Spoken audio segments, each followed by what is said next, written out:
आईने हिंदी के एक नए एपिसोड में आपका स्वागत है। और आज के इस वीडियो में हम एक ऐसे टॉपिक को लेकर के आए हैं जो कि काफ़ी नया है, क्योंकि लाइट कॉम्बैट एयरक्राफ्ट तेजस में अभी तक हमने जिन मिसाइल्स और जिन वेपन्स के इंटीग्रेशन की बात करी वो लगभग सभी भारत में बनाए गए थे। डर्बी ER को छोड़ करके, एशरैम को छोड़ करके, या फिर R-73 और पाइथन 5 की बात करें जो कि तेजस के हमें पूर्व वेरिएंट पे देखने को मिले थे। लेकिन अब यहाँ पर भारत खुद के बनाए जो वेपन इंटीग्रेशन है वो शुरू कर चुका है। जैसे कि अभी हमने हाल ही में अस्त्र मार्क 1 को देखा, रुद्रम 1 की बात चल ही रही है। इसके अलावा और भी कई वेपन सिस्टम हैं जो तेजस में इंटीग्रेट किए जा रहे हैं। लेकिन सबसे मेजर डेवलपमेंट अब हमें जो देखने को मिल रहा है वो भारत और यूनाइटेड अरब अमीरात के बीच में बनाए गए एक प्रिसीजन गाइडेड म्यूनिशन को लेकर के मिल रहा है, जो कि तेजस से टेस्ट किए जाएंगे। तो आज के इस वीडियो में हम इसी वेपन सिस्टम के बारे में बात करेंगे और जानेंगे कि ये वेपन सिस्टम कितना कैपेबल है और इससे तेजस की ताकत कितनी ज़्यादा बढ़ने वाली है। साथ ही साथ तेजस को लेकर के और भी कुछ इंपॉर्टेंट बातें हैं जो इस वीडियो में हम करने वाले हैं, तो बने रहिए वीडियो के अंत तक। दोस्तों, हाल ही में एक मीडिया रिपोर्ट में ये बताया गया कि भारत डायनामिक्स लिमिटेड और यूनाइटेड अरब अमीरात के एज ग्रुप के द्वारा संयुक्त रूप से विकसित किया गया अल तारिक LR, जो कि एक लॉन्ग रेंज का प्रिसीजन गाइडेड म्यूनिशन है, वो विकसित किया गया है। और इसका जो टेस्ट है ये हिंदुस्तान एरोनॉटिक्स लिमिटेड के द्वारा ओन किए गए एक फाइटर जेट से किया जाएगा और ये जो टेस्ट है ये 2024 में शुरू होगा। हालांकि अभी ये स्पष्ट नहीं हो पाया है कि हिंदुस्तान एरोनॉटिक्स लिमिटेड का वो कौन सा एयरक्राफ्ट होगा जो कि इस टेस्ट को पूरा करेगा, लेकिन अनुमान के हिसाब से ये बात हो रही है इस समय मीडिया में कि शायद यहाँ पर सुखोई 30 MKI या फिर लाइट कॉम्बैट एयरक्राफ्ट तेजस का इस्तेमाल किया जाएगा इस प्रिसीजन गाइडेड म्यूनिशन को टेस्ट करने के लिए। दरअसल भारत डायनामिक्स लिमिटेड और एज ग्रुप के बीच में संयुक्त रूप से विकसित किया गया ये जो प्रिसीजन गाइडेड म्यूनिशन है ये भारत की जो प्रिसीजन कैपेबिलिटीज़ हैं इनको काफ़ी ज़्यादा इन्हेंस करेगा। और माना तो ये भी जा रहा है कि इस नए प्रिसीजन गाइडेड म्यूनिशन का इस्तेमाल अलग अलग जो टारगेट्स हैं उनको हिट करने के लिए किया जा सकता है, जिसमें से जो एनिमी इंफ्रास्ट्रक्चर हैं, इसके अलावा स्टैटिक और डायनेमिक दोनों प्रकार के जो टारगेट्स हैं वो इसकी सहायता से हिट किए जा सकते हैं। ये एक कटिंग एज वेपन सिस्टम है जो कि पिन पॉइंट एक्यूरेसी के साथ जो एनिमी टारगेट्स हैं उनको ध्वस्त कर सकता है, फिर चाहे जैसा भी वेदर हो, दिन हो या रात हो, ये किसी भी कंडीशन में इस्तेमाल किया जा सकता है। रिपोर्ट्स में तो ये भी क्लेम किया जा रहा है कि इसमें आर्टिफिशियल इंटेलिजेंस भी एक बड़ी भूमिका निभाने वाली है। अगर हम इसके रेंज की बात करें तो क्लेम किया जाता है कि इसकी जो रेंज है वो 120 किलोमीटर से ज़्यादा होने वाली है और ये भारत के लाइट कॉम्बैट एयरक्राफ्ट तेजस के लिए एक काफ़ी महत्वपूर्ण वेपन सिस्टम के तौर पर देखा जा रहा है। दरअसल अगर हम अल तारिक की बात करें तो ये जो म्यूनिशन सिस्टम है ये अलग अलग मॉडुलर और वर्सटाइल डिज़ाइन के साथ को ऑफर करता है। जैसे कि ये अलग अलग प्रकार के जो एरियल बॉम्ब्स हैं जिसमें मार्क 81, मार्क 82 और मार्क 83 हैं उनके लिए कंपैटिबल है। और इसकी जो लॉन्ग स्टैंड ऑफ रेंज है ये फाइटर एयरक्राफ्ट से इसको लॉन्च करने के लिए काफ़ी सुरक्षित भी बनाती है। रिपोर्ट्स में ये भी क्लेम किया जा रहा है कि आने वाले समय में जब भारत के किसी एयरक्राफ्ट के साथ इसका टेस्ट किया जाएगा तो भारत भी एक बड़ी संख्या में इन प्रिसीजन गाइडेड म्यूनिशंस का इस्तेमाल करेगा। और रिपोर्ट में ये क्लेम किया जा रहा है कि ये जो प्रिसीजन गाइडेड म्यूनिशन है ये मुख्य तौर पर भारत के लाइट कॉम्बैट एयरक्राफ्ट तेजस मार्क 2 और आने वाले भविष्य के जो फाइटर जेट हैं वो उनके द्वारा ऑपरेट किए जाएंगे। हालांकि अभी आधिकारिक पुष्टि इसकी नहीं हुई है क्योंकि अभी इसको टेस्टिंग से गुजरना होगा और इंडियन कंडीशंस में भी इसको टेस्ट किया जाएगा। उसके बाद ही जो एक बड़ा निर्णय है वो लिया जाएगा। अगर हम अल तारिक के बारे में डिटेल में बात करें,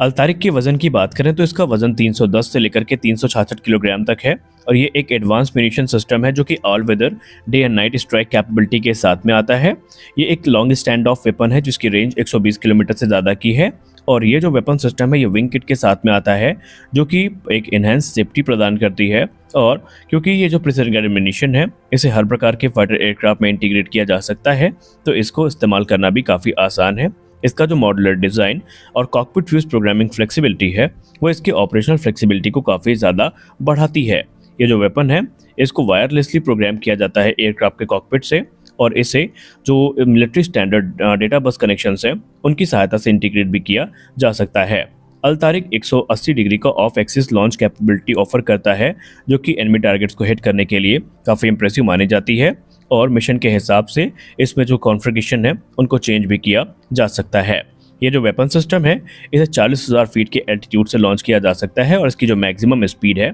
ये मार्क 0.9 की है। हालांकि रिपोर्ट्स में कहा जा रहा है कि अल तारिक को जो ब्लॉक 2 अपग्रेड मिला है उसके बाद इसमें एक नया पावर पैक ऐड किया गया है जो कि प्री फ्लाइट पावर सोर्स प्रदान करता है इस प्रिसीजन गाइडेड मिशन को, जिससे कि इसकी जो एक्यूरेसी है और इसकी जो डिस्टेंस है वो काफ़ी इम्प्रूव हुई है।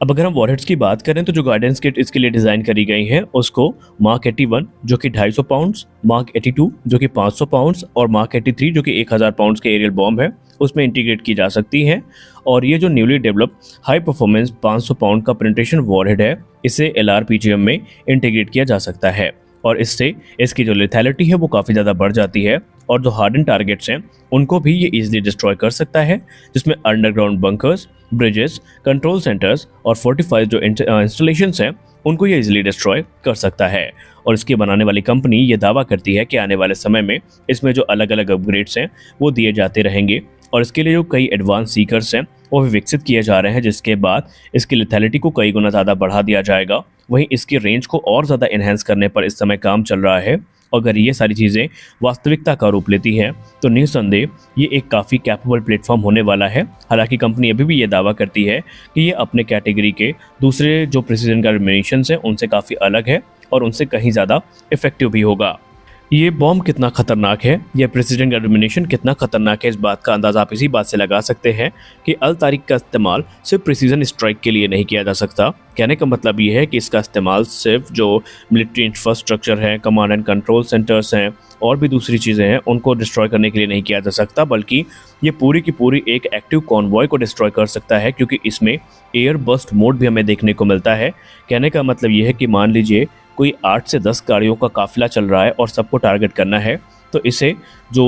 डायरेक्ट इम्पैक्ट की जगह हवा पे भी फोड़ा जा सकता है, जिससे कि बड़े क्षेत्र में ये नुकसान पहुंचाने में सक्षम होगा और पूरे के पूरे कॉन्वॉय को ये एक ही बार में डिस्ट्रॉय करने की कैपेबिलिटी के साथ में आता है। तो ये जो फीचर्स हैं ये इन्हें काफ़ी ज़्यादा अलग करते हैं। वहीं अगर हम अल तारिक के नेविगेशन और गाइडेंस सिस्टम की बात करें तो अगर हम खासकर बात करते हैं ब्लॉक 2 कॉन्फ़िगरेशन की, तो इसमें जो नेविगेशन और गाइडेंस इस्तेमाल किया गया है वो काफ़ी ज़्यादा पावरफुल है।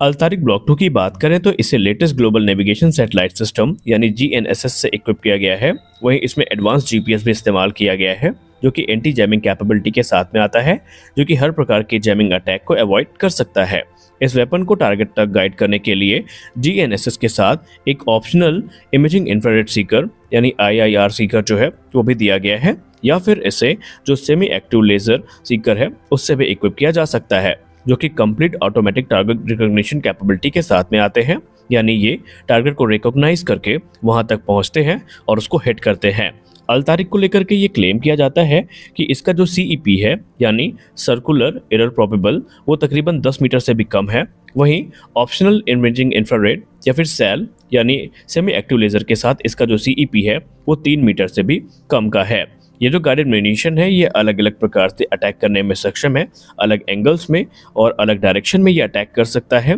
और इसमें जो एडवांस गाइडेंस किट इस्तेमाल करी गई हैं वो इसकी कैपेबिलिटी को और भी ज़्यादा बढ़ा देती हैं। अल तारिक वेपन सिस्टम को लॉक ऑन बिफोर लॉन्च या लॉक ऑन आफ्टर लॉन्च के साथ फायर किया जा सकता है, यानी दोनों मोड्स में, जिसमें लॉक ऑन बिफोर लॉन्च और लॉक ऑन आफ्टर लॉन्च है उस मोड से फायर किया जा सकता है, जो कि इसे काफ़ी ज़्यादा इफेक्टिव बना देती हैं। तो ये थे अल तारिक के बारे में आज की ये वीडियो। अब सबसे बड़ा सवाल यहाँ पर यह है कि क्या अल तारिक हमें लाइट कॉम्बैट एयरक्राफ्ट तेजस के स्ट्राइक पैकेज में देखने को मिलेगा। तो जैसा कि हमने वीडियो की शुरुआत में कहा कि अभी 2024 में इसका टेस्ट हिंदुस्तान एरोनॉटिक्स लिमिटेड के एक प्री ओन्ड एयरक्राफ्ट के द्वारा शुरू किया जाएगा, और ये टेस्ट काफ़ी सिलसिलेवार होगा, जहाँ पर अलग अलग जो पहलू हैं इस प्रिसीजन गाइडेड मिशन के वो टेस्ट किए जाएंगे। अगर सभी जगह ये पॉजिटिव रिस्पॉन्स देता है, पॉजिटिव रिजल्ट्स को प्रदर्शित करता है, तब जाकर के कोई बड़ा निर्णय भारत के द्वारा लिया जा सकता है। हालांकि रिपोर्ट्स की बात माने तो संभावनाएं प्रबल हैं कि अगर रिपोर्ट में हिंदुस्तान एरोनॉटिक्स लिमिटेड और इंडियन एयरफोर्स इंप्रेस हुई